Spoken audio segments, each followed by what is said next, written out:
안녕하세요. 서정화의 지근고전입니다. 주나라의 궁 종묘와 명당의 세 번째 단계를 시작합니다. 예 하면 보통 예의범절이나 공손함을 생각하기 쉬운데요. 그것은 예에서 말단 중에 말단일 뿐이고 오히려 큰 범주의 예에서는 그다지 주목하지 않는 행위입니다. 우리에게 익숙한 관, 혼, 상제, 즉 관례, 혼례, 상례, 제례의 의례 규정은 주자가례의 내용이죠. 주자가례는 바로 고대의 예경, 예경전을 바탕으로 주의가 살았던 송나라 당시 현실을 반영해서 만든 당시로서는 새로운 형식의 의례서였습니다. 유교의 예를 담은 고대의 경전 세 가지가 있는데요. 주례, 의례, 예기입니다. 이번 시간에 설명할 내용에서 주례에 대한 언급이 있어서 잠시 이 삼례서의 개략을 말씀드리겠습니다. 주나라의 예제라는 뜻을 품고 있는 주례는 그 제목에서 알 수 있듯 국가 통치에서 요구되는 제도적 차원의 예서입니다. 세밀한 의절들과 큰 범주의 예의 절차들인 의례는 관, 혼, 상제와 같은 개별 의례의 의절들이 주자가례처럼 의식의 순서 절차에 맞게 정리된 예서이며 행례서라고도 볼 수 있습니다. 예에 대한 기록인 예기는 의례의 주석서라는 별칭이 있듯이 여러 의례들에 대한 보다 섬세한 설명과 그 속에 내포된 사상이 기술되어 있습니다. 또 의례의 일반 규정들도 거기에 많이 기록되어 있습니다. 특히 주례는 행정, 관직, 인사제도, 군사제도, 형벌제도, 건축제도 등 국가제도가 정리된 예서입니다. 비록 그 서명이 주례, 즉 주나라의 예라고 되어 있지만 전국시대를 넘어 통일 진나라와 전환까지 여러 지역에서의 의례 관련 제도와 학설이 뒤섞여 편집되어 있습니다. 조선왕조를 포함해서 동아시아의 역대 유교 국가와 유교를 수용한 나라들에서 통치제도의 표준으로 삼아왔던 예서라는 점에서 주례의 가치는 충분히 높습니다. 예기의 경우는 흩어져 있던 예설들을 전한대 말의 대성이라는 예학자가 수집해서 편찬한 것입니다.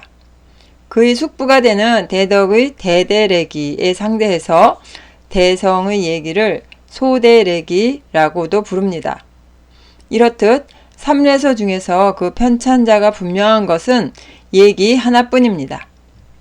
예기는 시경, 서경, 주역, 춘추, 좌정과 더불어서 오경에 포함된 경서이고 주례와 의례는 바로 그 오경에서 논어, 맹자, 효경 등등 8개 경전을 더한 십상경에 포함되어 있습니다. 삼례서 또는 통칭해서 옛 의례, 즉 고례라 불리는 이들 주례, 의례, 예기는 그것들이 유학의 경서라는 점 때문에 역대 왕조에서 오랫동안 추앙받아 왔습니다. 이것들의 모든 편목은 사실상 저마다 각각의 특성이 있고요. 또 내용상 서로 부합되는 면과 상충되는 면이 공존합니다. 이것은 조선 역사에서 격렬한 의례 논쟁으로 불거진 예송이라는 당파 간 싸움을 피할 수 없게 만들었던 주된 요소 중 하나이기도 하였습니다. 이거는요, 주례 편목을 정리한 겁니다. 6개 관으로 나누어져 있습니다. 천지와 춘하, 추동 이렇게 6개로 나눠져 있고요. 천관, 총재 편명에서는요, 그 내용이 모든 정사의 총리, 국정 전반을 통괄하고 궁중사무의 전반적인 제도 내용이 들어 있습니다. 6조 중에서 2조에 해당합니다. 또 지관사도 편은요, 나라의 교육이나 농업, 상업 등의 나라의 경제, 또 조세, 지방행정제도 등을 담고 있습니다. 호조에 해당합니다. 충관 종백편은 예법과 제사 제도를 담고 있습니다. 예조에 해당합니다. 제가 빨간색으로 표시한 것은 뒤에 충관 종백에 대해서 논할 것이 있기 때문입니다. 하관사마 편은요, 군사와 병마 제도를 담고 있습니다. 병조에 해당합니다. 추간 사구편은 옥사와 형벌 제도의 내용으로 되어 있습니다. 형조에 해당합니다. 마지막으로 동간고공기 역시 빨간색으로 표시되어 있죠. 네, 동간고공기는 기물 제작이나 건축, 토목, 공사 제도를 담고 있습니다. 공조에 해당합니다. 앞서 지난 인트로 시간에 좌조우사를 설명한 바 있습니다. 유학제도에서 종묘의 축조 위치 규정을 말하는 것인데요. 전궁을 중심으로 좌측인 동쪽에는 조상 제례를 올리는 종묘를 배치하고 우측인 서쪽에는 농경신의 제례를 올리는 사직단을 배치한다는 의미입니다. 조선의 종묘 사직과 경복궁은 이 규정에 철저하게 의거해서 설계된 것입니다. 고문원에서의 좌측 우측은 임금이 남면한 상태를 기준한 것이라 말씀드린 바 있습니다. 바로 그 좌조 우사 표현이 처음으로 기록된 것은 주례의 동간고공기 편입니다. 도시건설 장인의 일에 대해 서술된 부분인데요. 그 원문은 이렇습니다. 장인영국 좌조우사 전묘후시. 그 내용을 해석을 하면요. 장인이 국도를 연건하매 좌측에는 조상의 사당이고 우측에는 사득단이며 앞에는 조정이고 뒤쪽에는 저작거리이다. 여기서 한자 원문 영국할 때 국자, 나라 국자는요. 보통은 나라라는 의미로 쓰이지만 여기에서는 국도의 의미로 쓰인 겁니다.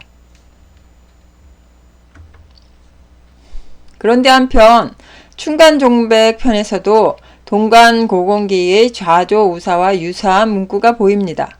거기에는 소종백이라는 제사를 주관하는 사람의 직분에 관한 서술이 담겨 있는데요. 그 가운데 이런 내용이 있습니다. 소종백지직, 장, 건국지, 신위, 우, 사직, 좌, 종묘. 의미를 해석하면요. 소종백의 직분은 건국의 신위를 관장하는데 사직을 우로 하고 또는 우하고 종묘를 좌로 한다 또는 종묘를 좌한다. 여기 이 우와 좌를 어떻게 번역할지는 일단 유보하겠습니다. 우사직, 좌종묘와 좌조우사의 표현이 주례라고 하는 하나의 전적 속에 수록된 내용이기는 합니다만 그것들을 따로 담은 충간종백편과 동간고공기편은 그 형성 시기의 선후차가 존재합니다. 동간고공기는 전한말에 추가해서 보충한 것으로 그 이전에는 그것을 제외한 5개의 편만 확보되어 있었습니다. 즉 한나라 제6대 경제의 아들인 하간헌왕이라는 사람이 동간고공기를 제외한 나머지 5개 편만을 취득해 두었었고요. 마지막 편인 동간고공기는 애제 때 유흠에 의해 편입되어 합본된 것입니다. 즉 세상에 드러난 시기가 양자간 약 140-50년 정도의 격차가 있는 것이죠. 어찌되었든 주나라의 종묘사직 배치제도라고 하는 좌조우사 문구는 주나라가 없어지고도 수백 년이 지난 후에 등장한 것이라는 이야기가 되는데요. 저의 입장에서는 이것이 실제 주나라 제도였다는 그간의 학설에 의혹이 생길 수밖에 없습니다. 이 의심은 출토의적지 연구자료에서 더욱 분명해지는데요. 종묘와 사직의 좌조, 우사, 배치 구조는 한나라 때 이후의 고고학 자료에서 드러나기 시작한다고 합니다. 그렇다면 좌조, 우사 문장보다 훨씬 일찍 등장한 충간종백편의 우사직, 좌종묘는 어떻게 보아야 할까요? 이 글은 결코 사직을 우측으로 배치하고 종묘를 좌측으로 배치하고 라는 식으로 이해할 수 없는 문장입니다. 왜냐하면 앞에서도 설명한 바와 같이 충간종백은 토목, 건축 관련 편목이 아니라 예법과 제사 제도에 관한 편목이기 때문입니다. 그리고 한자의 왼자와 오른 후 이 좌우는 사람인 변이 들어간 돌좌, 돌우의 의미로도 쓰입니다. 좌우는 돕다의 의미로 섬세하게 표현한다면 왼좌는 좌측, 축근에서 돕다, 오른 우는 우측, 측근에서 돕다. 이런 뉘앙스의 의미입니다. 보좌하자 정도로 번역하면 무리가 없을 듯합니다. 따라서 충관 종백편의 우사직 좌종묘는 사직의 일을 보좌하고 종묘의 일을 보좌한다라는 뜻으로 이해하여야 하는 문장입니다. 그렇게 번역해야만 이 편목의 이름인 제사를 주관하는 종백이라는 직분과 부합하게 됩니다.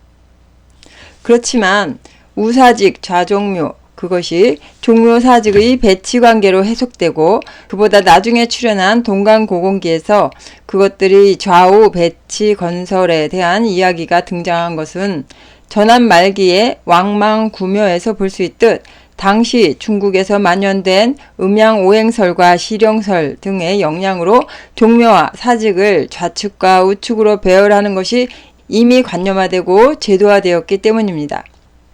실상 주나라 때의 종묘와 사직은 좌조우사 형식처럼 서로 근접한 위치에 있을 수 없었습니다. 국도 안의 가장 중심이 되는 곳에 위치한 종묘와는 다르게 사는요 국도에서 멀리 떨어져 있는 교회에 설치되어 있었기 때문입니다. 이상 3단계 강좌는 여기서 마치겠습니다. 경청해 주셔서 감사합니다.